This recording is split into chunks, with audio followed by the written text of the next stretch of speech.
ಇನ್ನು ಕನ್ನಡದ star serial ನಾಯಕಿ ಅಂತಲೇ ಹೇಳ್ಬೋದು ಇವ್ರನ್ನ. ಅಂಥ ಅದ್ಭುತವಾದ ನಾಯಕಿ ನಟಿ ಇದೀಗ ವಿಧಿವಶರಾಗಿದ್ದಾರೆ. ಇನ್ನು ಸಾಕಷ್ಟು ಸೀರಿಯಲ್ಗಳಲ್ಲಿ ಅಭಿನಯಿಸಿ ಕನಸುಗಳನ್ನು ಹೊತ್ಕೊಂಡಿದ್ದಂಥ ಈ ನಟಿ ಈಗ ತೀವ್ರದ ಅಪಘಾತದಿಂದ ಕೊನೆಯುಸಿರೆಳೆದಿದ್ದಾರೆ ಎಂಬ ಮಾಹಿತಿ ಈಗ ಸದ್ಯಕ್ಕೆ ಬರ್ತಾರಂಥದ್ದು. ಹಾಗಾದರೆ ಏನಾಗಿದೆ ಇವರಿಗೆ ನೋಡೋಣ ಬನ್ನಿ. ಹೌದು, ಸದ್ಯ ಕಾರ್ಯಕ್ರಮ ನಿಮಿತ್ತವಾಗಿ ಸದ್ಯ ರಾತ್ರಿ ಬಂದಿದ್ದಾರೆ. ಇನ್ನು ರಾತ್ರಿನೇ ಸದ್ಯ ತೆರಳುವಂಥ ಸಂದರ್ಭದಲ್ಲಿ ಮುಂದೆ ಇದ್ದಂಥ ಡಿವೈಡರ್ ಸರಿಯಾದ ರೀತಿ ಡ್ರೈವರ್ ಗಮನಿಸಿದರೆ ಹೊಡೆದಂಥ ಪರಿಣಾಮವಾಗಿ ನಟಿ ಗಾಯತ್ರಿ ಅವರು ಇದೀಗ ಕೊನೆಯುಸಿರೆಳೆದಿದ್ದಾರೆ. ಇನ್ನು ಗಾಯತ್ರಿ ಅವರು ನೋಡೋಕೆ ಕೂಡ ತುಂಬಾ ಮುದ್ದಾಗಿದ್ರು ಅಂತಲೂ ಕೂಡ ಹೇಳ್ಬೋದು. ಇನ್ನು ತೆಲುಗಿನಲ್ಲಿ 2-3 ಸೀರಿಯಲ್ಗಳು ಮತ್ತು ಕನ್ನಡದಲ್ಲಿ ಕೂಡ ಒಂದು ಸೀರಿಯಲ್ನಲ್ಲಿ ಪ್ರಮುಖವಾದ ಪಾತ್ರವನ್ನು ಕೂಡ ನಿರ್ವಹಿಸುತ್ತಿದ್ದರು. ಇಂಥ ಅದ್ಭುತವಾದ ಕಲಾವಿದೆ ಕೇವಲ 25ನೇ ವಯಸ್ಸಿನಲ್ಲಿ ಡ್ರೈವರ್ ಮಾಡಿದಂಥ ಅಚಾತುರ್ಯದಿಂದ ಸದ್ಯ ಈಗ ಸ್ಥಳದಲ್ಲೇ ಕೊನೆಯುಸಿರೆಳೆದಿದ್ದಾರೆ ಅಂತ ಹೇಳಲಾಗುತ್ತೆ. ಡಿವೈಡರ್ಗೆ ಕಾರು ಹೊಡೆದಂಥ ಪರಿಣಾಮವಾಗಿ ಕಾರು 4 ಪಲ್ಟಿಯಾಗಿ ಪಕ್ಕದ ರಸ್ತೆಗೆ ಹೋಗಿ ಬಿದ್ದಿದೆ.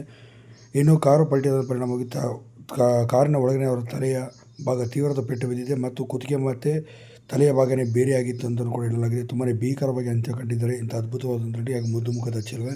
ಇವರ ಆತ್ಮಕ್ಕೆ ಶಾಂತಿ ಸಿಗಲಿ. ಧನ್ಯವಾದ.